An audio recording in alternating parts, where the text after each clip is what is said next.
Alright, so because of what the pastor of Salvation Ministry said, that anybody will criticize them, they'll use police arrest them. That is David Ibiyeomie.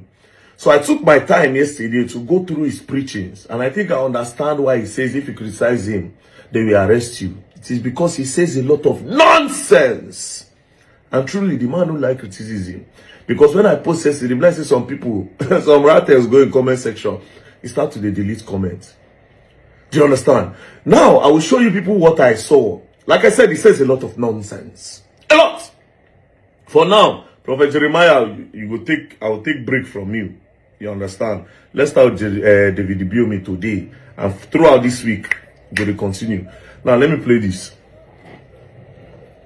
Sin that Adam did. What was the sin he committed? That God will get so angry as Adam, you mean you committed this sin? Get out here. Because you need to ask questions. What is it that Adam touched? If it was apple, then you and I should not eat apple again. Adam touched the tithe. Was the only thing God told him not to touch. He said, this one is yours, but this is mine. Now let me say this to you to humble you. If you don't want to prosper, they are not ready for heaven. Because he said the streets of heaven, don't be holier than God. So every time you touch your tithe, you are living in dishonesty. You are tampering with that which God has told you not to. The sin that Adam did. What was the sin he committed? That God will get so angry as Adam, you mean you committed this sin? Get out here. Because you need to ask questions. What is it that Adam touched? If it was apple, then you and I should not eat apple again. Adam touched the tithe. Was. Now just imagine this preaching. Imagine preaching something like this. Like this now. Because of this preaching, you have scared a lot of people in the church. Like this now, a lot of them will be so scared. Even if they don't get money for tithes, they feel borrow, come pay. Imagine bending the Bible for your own selfish interest.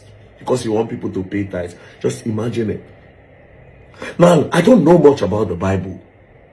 But when I was locked up in prison, I took my time and I studied the Bible a little.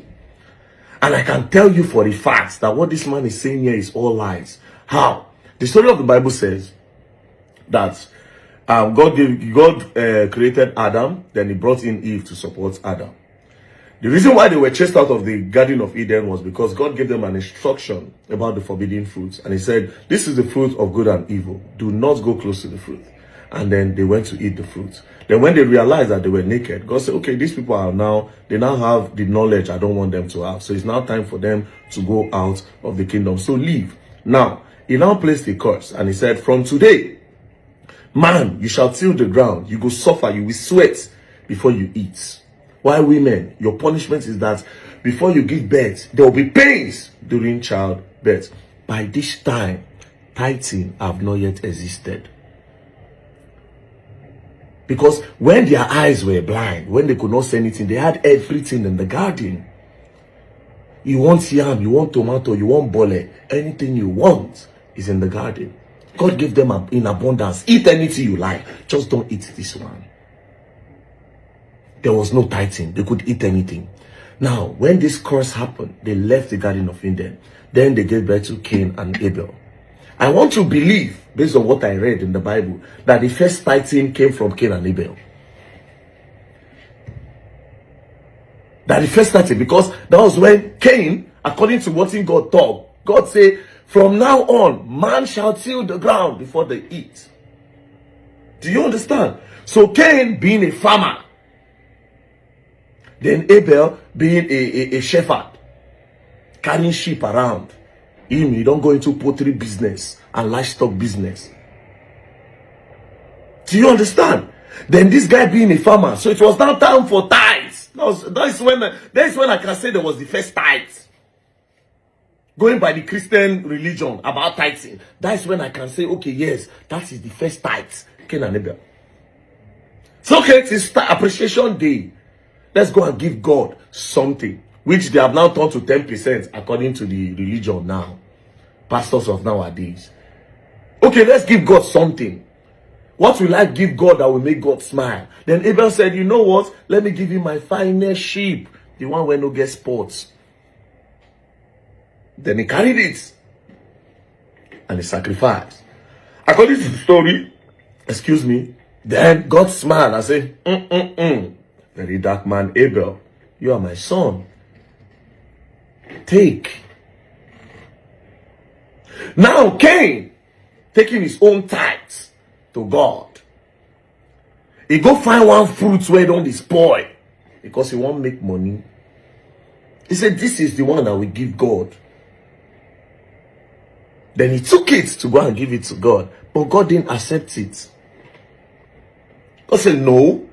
What you cannot eat, you want to give it to me to eat. Is that what you are doing? Me that gave you life? Are you paying for your breath? You are not paying for your breath too. I gave you eyes to see. I gave you hands to work. I gave you bola to knack. Knacking is one of the sweetest things on earth. I gave you bola to knack. And by that time, I see that bola the big. Pass our own now. Give you strong long bola. So you give me what you will not eat. Then God said, no, I won't take it. And back then, if you know when God diverse, God they communicate with the people directly. You see the magic now. You will see signs and wonders. Then Cain now got angry. That why this Abel, this very dark man, so then boom, pa. Now that's when I can say the first tithe in the Bible happened. So imagine David Ibiyeomie now twisting everything upside down to say the reason why the reason why Adam was sent out of the Garden of Eden is because he did not pay tithe. Therefore, saying that if you don't pay tithe, God will not want to associate with you. God will not smile on you. God will chase you out.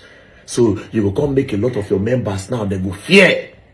They will be so scared to bring the tithes to you. You see the kind of manipulation where they get down. No wonder you said anybody when criticize you, they go lock them up. I'll be waiting for me to be locked up. I'll be coming to Nigeria very soon. I won't see who won't lock me up. Say I talk about David Ibiyeomie. I want to know if we don't have law again. If our police are people that they are paying to go and work. If that's how they work, let's also pay money. We go contribute money for them to pick David Ibiyeomie up. Since that's what our police have done to, because indirectly that's what David Ibiyeomie is saying. If you criticize me, they will lock you up. It's not that he said, I will make sure I sue you. I don't care whatever the person say, even if the person like me spoil your name. Go and go for a civil case. But saying they will lock the person more is some form of craziness. Power don't reach you here. Power don't choke you. Oppression don't choke you. And that's why I always say, I talk I say a lot of these pastors are the problem we'll get for that country. They brainwash the youth not to move. They manipulate the youth not to move and wait that, oh yes, one miracle is coming somewhere. Just keep praying and paying your tithe. It's a problem. It's a very big problem. So Pastor David Ibiyeomie, the criticism just started. After all, no be me go secretly record you. Now you post them online. So if it is online, I can give my fair comment. Just the way a lot of people give their fair comment. I know they go arrest anybody. Yes, if you talk, if I decide to respond, I respond. Then people who know me go say, okay, yes, this one very dark man talk here. Okay, this one very dark man talk here. We don't like him. Very dark man is being manipulated. Very dark man is this. Very dark man, no problem. But will I arrest somebody? I mean, I can't compare myself with you. But then again, you are mortal. You are a human being like me. Be careful, Papa. But this period, you're going to learn and you will learn the hard way. Now, me and you get internet this period. Peace and love, don't play.